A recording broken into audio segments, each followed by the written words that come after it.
A seismic shift in the U.S. popular culture landscape as Brian Williams and Jon Stewart, two of the television's most popular personalities, leaving their respective anchor chairs for very different reasons. Good morning and welcome to the News Hub here on WSJ Live. I'm Simon Constable.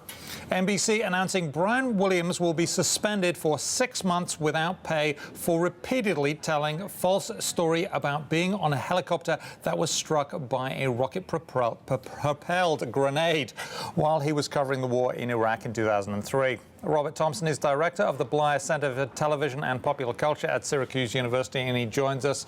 Good morning, Professor Thompson. Good morning to you. There's no question NBC News felt its brand was damaged by this, but did the network's action actually surprise you?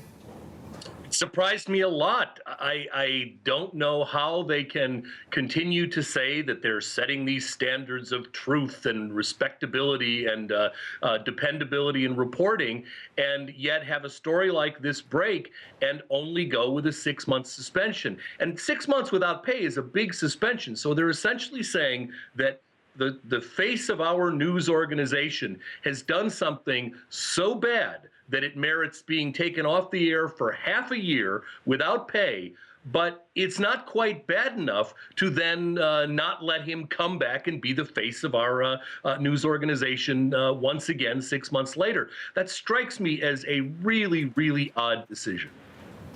Let me read from a statement from NBC Universal CEO Steve Burke. By his actions, Brian has jeopardized the trust millions of Americans place in NBC News. His actions are inexcusable, and this suspension is severe and appropriate. And then he goes on to say, Brian is committed to winning back everyone's trust. He deserves a second chance, and we're rooting for him.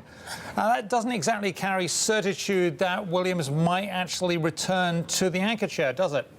Well, yeah, it's kind of open. By the way, I agree with the first sentence or two of that this was bad and that he's jeopardized the trust. I would have stopped it after that, though, because I think once you've said those first two sentences, the only decision is to say, you know, we're sorry, but this is the end of the road for you in this position.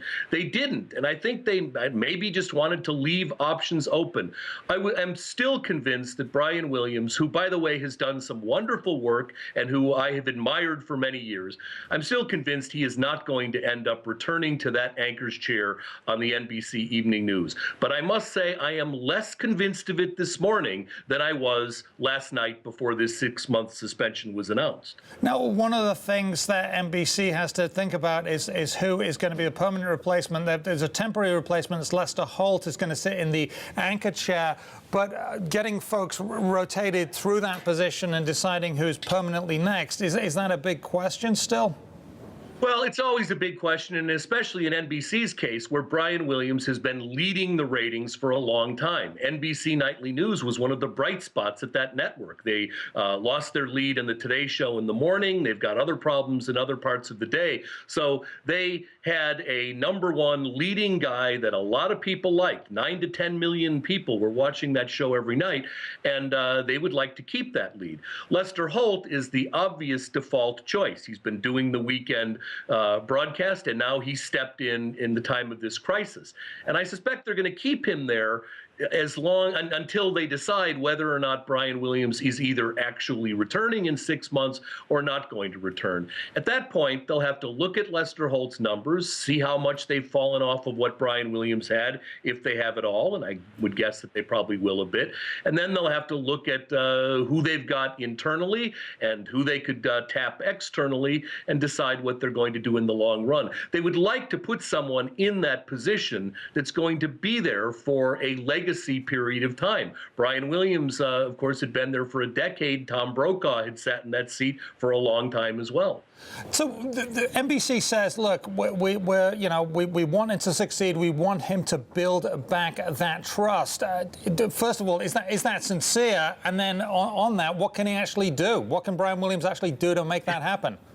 Yeah, well, the first question I think is easy. Yes, I think it's sincere. NBC would really, Brian Williams served them very, very well. They're not happy at all that this has happened, and if they think that Brian Williams can, I'm sure they wish him that he can come back and have everybody think the way they thought about him before.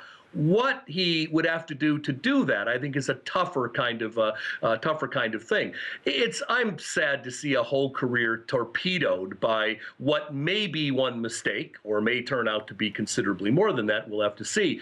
But at the same time, there is that job of being at the center, the head, the face of a big network news operation doesn't allow you a lot of opportunities for mistakes like this to happen. I could see he would be reformed. I could see him never doing it ever again, but I don't know that means you can continue in that job. And if you can, it makes one question the standards of the network that says you can.